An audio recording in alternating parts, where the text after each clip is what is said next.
नमस्कार, मी रुशाली यादव सारंग। या बुलेटिनमध्ये आपण बातम्या विस्ताराने पाहणार आहोत। बुलेटिनच्या सुरुवातीला महत्त्वाची बातमी।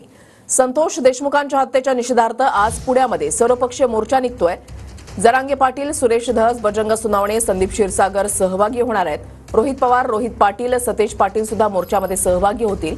पुण्यामधल्या मोर्चामध्ये देशमुख कुटुंबीय देखील उपस्थित राहणार आहेत। लाल महाल पासून जिल्हाधिकारी कार्यालयापर्यंत हा मोर्चा निघणार आहे।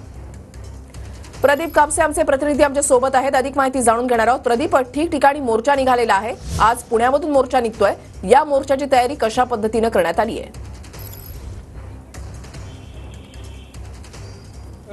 अगदी बरोबर आहे। खरं तर अनेक जिल्ह्यांमध्ये हे मोर्चे जे आहेत ते निघतात, मात्र आज पुणे जिल्ह्यामधला हा मोर्चा जो आहे तो आज पुण्यात सुरू होता आणि लाल महाल चौक ते जिल्हाधिकारी कार्यालय इथपर्यंत हा सगळा मोर्चाचा मार्ग असणार आहे। सरपंच स्वर्गीय संतोष देशमुख यांच्या हत्या प्रकरणातील आरोपींवरती कठोरातली कठोर कारवाई करावी या मागणीसाठी हे मोर्चे जे आहेत ते प्रत्येक जिल्ह्यामध्ये काढले जातात। आपण पाहतोय की लाल महाल चौकापासून हा मोर्चा जो आहे तो सुरू होईल। पुणे जिल्ह्यातले सगळे मराठा कार्यकर्ते असतील, त्याचबरोबर इतर समाजातले जे कार्यकर्ते आहेत ते या मोर्चामध्ये सहभागी होतील। राजकीय नेते जे आहेत ते सुद्धा या मोर्चामध्ये सहभागी होणार आहेत।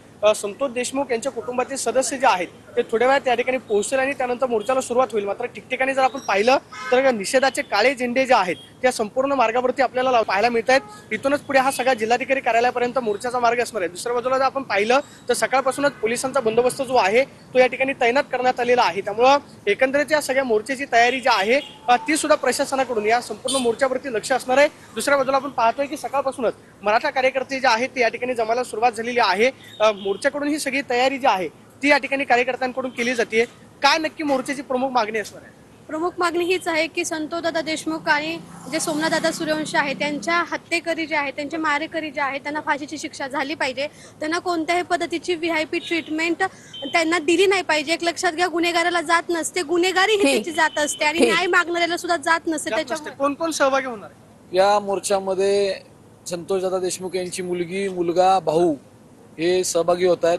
तसेच संघर्ष योद्धा मनोजदादा जरांगे पाटील हे या मोर्चात सहभागी होत आहेत। दादा, काय प्रमुख मागणी आहे? आता आरोपी अटकेमध्ये आहेत।